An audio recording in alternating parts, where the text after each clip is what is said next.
दान बहुत करते हैं, किसी के बाप में हिम्मत है जो मंदिर स्कूल में दान करके दिखा दे? कोई स्कूल में दान नहीं कर सकता। क्यों? क्योंकि वहाँ गरीब के बच्चे पढ़ते हैं। मंदिर में दान होता तो पैसा कौन खाता? यही लोग तो खाते हैं, यही योगी खाते हैं या मोदी जी खा रहे। इन्होंने बना दिया, अयोध्या मंदिर बना दिया। राम पहले नहीं था, अभी आया। सिकंदर है और सिकंदर कभी हालात के सामने झुका नहीं करते। तारा आसमान से टूट जाए तो जमीन पर गिरा नहीं करते, और गिरते हैं हजारों दरिया समंदर में, लेकिन कभी कोई समंदर किसी दरिया में नहीं गिरते। बहुजन समाज पार्टी दरिया।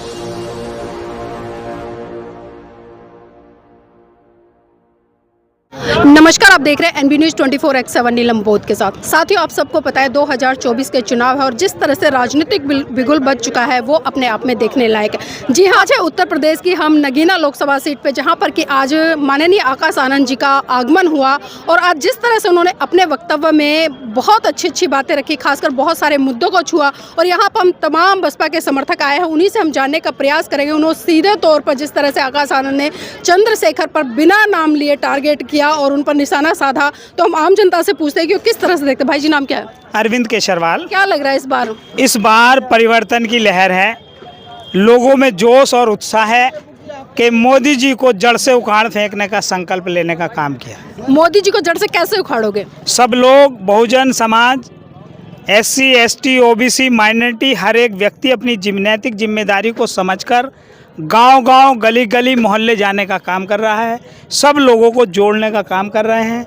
हाथ जोड़कर विनती कर रहे हैं कि सब लोग इकट्ठा होकर एक साथ आएं और आने वाली 19 तारीख को हाथी के सामने वाला बटन दबाकर अपने अपने क्षेत्र के, जैसे नगीना से एडवोकेट सुरेंद्र पाल जी हैं, इन्हें भारी मतों से जिताकर बहन मायावती जी के हाथों को मजबूत करना है। बहन कुमारी मायावती जी के हाथों को मजबूत कैसे करेंगे? क्योंकि 2022 के जब चुनाव हुए, पूरा उत्तर प्रदेश सिर्फ एक विधानसभा सीट पर सिमट कर रह गया, और अभी लोकसभा के चुनाव आप लोग दम भरते हैं कि हम बहन जी को प्रधानमंत्री बनाएंगे, तो प्रधानमंत्री किस तरह से बनाएंगे, ये थोड़ा हमारे दर्शकों को बताएं। हम जो हैं बूथ लेवल पर काम है, गांव-गांव, मोहल्ले-मोहल्ले, गली-गली जाकर 10-10 लोगों की, 5-5 लोगों की टोलियां गांव-गांव, घर-घर जा रही है और वोटरों को समझाने का काम कर रही है। वंचित वर्ग को, बहुजन वर्ग को, अल्पसंख्यक वर्ग को, सामान्य वर्ग को, गरीब वर्ग को एक एक वोट जोड़ने का काम, जो मोदी जी के बहकावे में आकर इधर उधर फिसल गए थे, रास्ते से भटक गए थे, उन्हें हम संगठित कर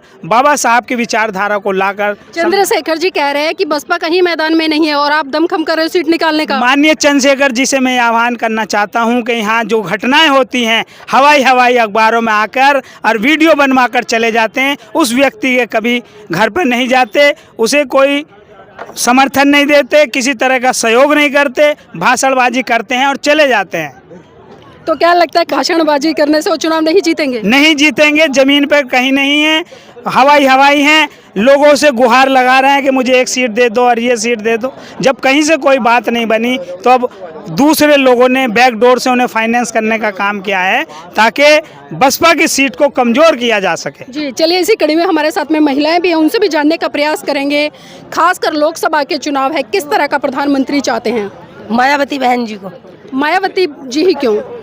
क्योंकि वो अच्छा कार्य करती हैं और सभी कर्मचारी जो सभी हैं ड्यूटी पर भी तैनात रहते हैं और उसमें सभी काम अच्छे होते हैं। अच्छे काम तो मोदी जी भी गिना रहे हैं, योगी जी भी गिना रहे हैं, जहाँ के बड़ी सभाएं कर रहे हैं, वो भी कह रहे हैं कि ये तो बात सही है, करता है। क्या करता है? ये 10 साल हो चुके हैं इसे। सभी भाई जितने भी पढ़े लिखे सब बेकार हैं, सब रोजी रोटी से परेशान है। 5 किलो गेहूँ देता है, उससे क्या मिलता है? सभी लोगों के हाथ काट के रख रखे हैं इसने, करने नहीं जाते, काम नहीं करते। क्यों? ये 5 किलो राशन देता है, इससे। लेकिन वो कह रहे हैं कि जो गरीब लोग है, कम से कम उसका पेट तो भर रहा है 5 किलो राशन से। 5 किलो राशन एक महीना में खा लेगा ये बैठ के? हम दे रहे हैं 5 किलो राशन देकर और बैठा और हम दिखाएंगे इसे कैसे खा लेगा 5 किलो राशन? एक महीने में खा सकता है ये? एक बच्चा खा लेगा 5 किलो राशन? ज़्यादा आगे देखो, गांव आगे देखो, जब पता चलेगा किस तरह से मेहनत मजदूरी करता है। और इसने जितने लड़के पढ़े लिखे, रोजगार 10 सालों को सबको बेकार कर चुके हैं, सबकी आय, उसकी उम्र निकल चुकी है। बताओ उसने क्या करा है? अब शिक्षा की बात करो, रोजगार की बात करो, लेकिन भाजपा सरकार लगातार दावे कर रही है कि हमने अयोध्या में बहुत ही विशाल भव्य राम मंदिर बना दिया है और ये लोगों के विकास का एक मार्ग बनेगा। मंदिर की बात करते हैं, मंदिर में जाने से क्या होता है? पत्थर को पूछते हैं, बच्चों को। मैं तो इतना जानती हूँ, इतनी सभा इतने आते हैं, मंदिर में तो दान बहुत करते हैं। किसी के बाप में हिम्मत है जो मंदिर स्कूल में दान करके दिखा दे? कोई स्कूल में दान नहीं कर सकता। क्यों? क्योंकि वहाँ गरीब के बच्चे पढ़ते हैं।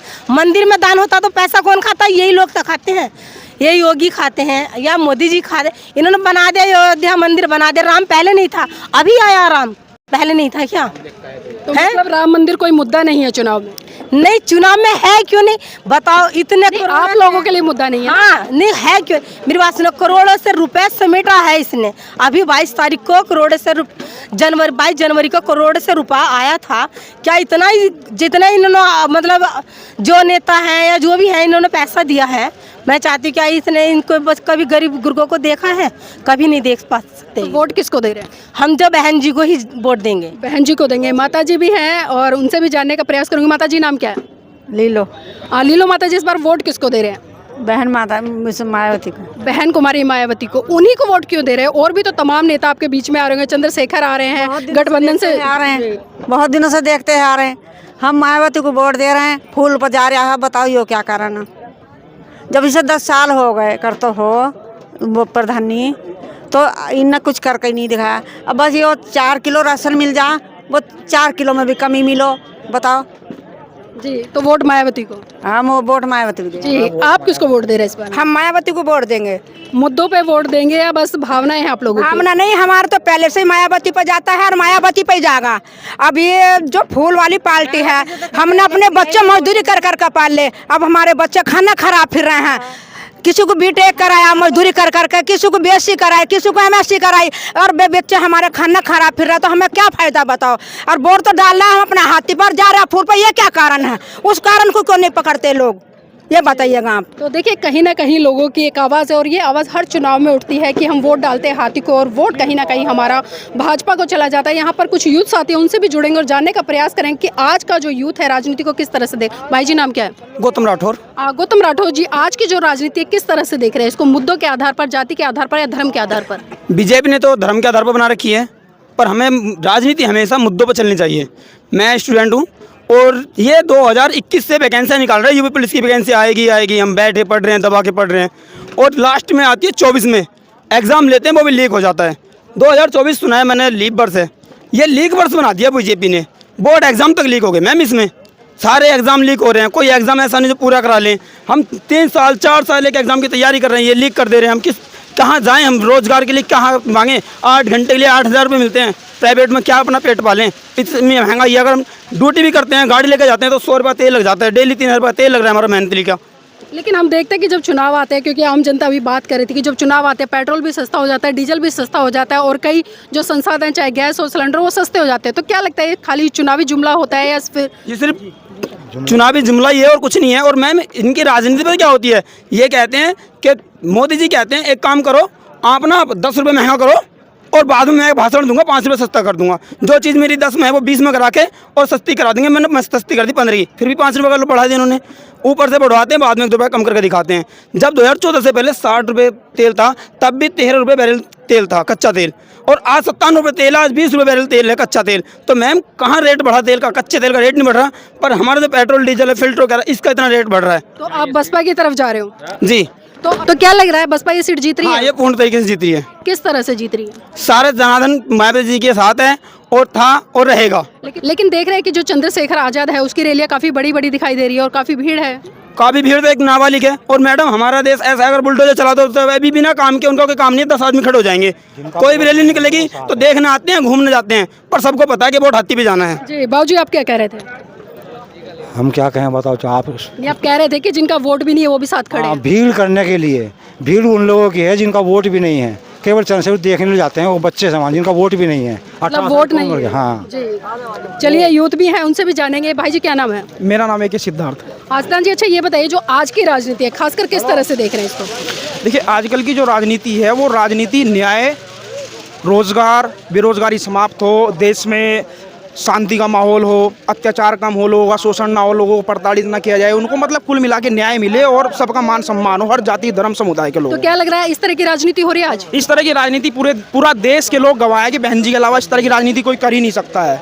अब 2007 का भी माननीय आकाश आनंद जी ने उन्होंने पूरा रिपोर्ट कार्ड बताया है कि किस तरह से बहन जी ने हर वर्ग के लोगों के लिए तरह तरह की स्कीम चला करके उस समाज को उठाने का और उभारने का काम किया है। तो आप लोग किस तरह से धरातल पर काम कर रहे हैं? वोट खाली अपना देंगे या दूसरे लोगों से भी दिलवाने का काम कर रहे हैं?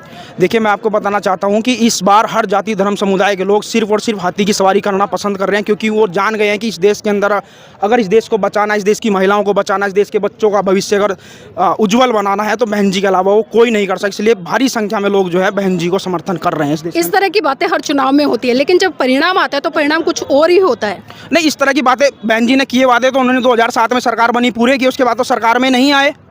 उसके बाद जब सरकार में आएंगे तो जो बातें कही जा रही हैं पूरी भी वोट होंगी। परसेंटेज की बात की है मैंने, क्योंकि आप लोग जिस तरह से अभी काफी संख्या में लोग उमड़े हैं और भी सभाएं होंगी, वहाँ पर भी हम देखते हैं कि लाखों की संख्या में लोग, लेकिन जब वोट परसेंटेज आता है तो वो बहुत कम होता है। वहाँ पर यह तो प्रत्याशी जीत भी नहीं पाता। नहीं, ये जो धरती है नगीना, ये नगीना बहुजन समाज पार्टी के लिए एक तरह से सींचने का काम किया है, क्योंकि यहीं से बहुजन समाज पार्टी को सबसे पहले विधायक सांसद यहीं से मिले हैं। तो इस धरती से बहुजन समाज पार्टी का विश्वास जुड़ा हुआ है। यहाँ के लोगों ने बहुजन समाज पार्टी को अपना मेहनत, अपना खून पसीना, आशीर्वाद सब कुछ दिया है, और ये पहले भी था, आज भी और आगे भी रहेगा। तो क्या लगता है इसीलिए चंद्रशेखर आजाद यहाँ से लड़ रहे हैं? देखिए, चंद्रशेखर आज़ाद जी का एक अलग मामला है। मैं आपके मीडिया के माध्यम से बता देना चाहता हूं कि बहुजन समाज पार्टी कोई बर्फ़ की डली नहीं है कि थोड़ी सी धूप आने से पिघल जाएगी। ये बहुजन समाज पार्टी महापुरुषों का खून और पसीना है, जो शरीर के अंदर खून बन के दौड़ता है। तो इनके लिए मैं यही कहना चाहूँ, काशीराम साहब ने एक किताब लिखी थी चमचा युग, उसमें कहा है कि चमचा जिस बर्तन में होता है खाली कर देता है, तो समाज में भी रहेगा तो खाली कर देगा। तो चमचे दलाल भड़वे आते रहते हैं, जाते रहते हैं, इनसे समाज को डरने और घबराने की ज़रूरत नहीं। जी, आप किसको वोट दे रहे हो? जी, अपने तो यही है पार्टी। आप? जी मायावती को। आप? हाथी पे देंगे हम तो। आप? बीएसपी का ही रहेगा। और आप? बीएसपी पे जी। और आप? हाथी पे जाएगी। खाली पटका पहन के तो नहीं आए हो? अरे क्या बात कर रहे हैं?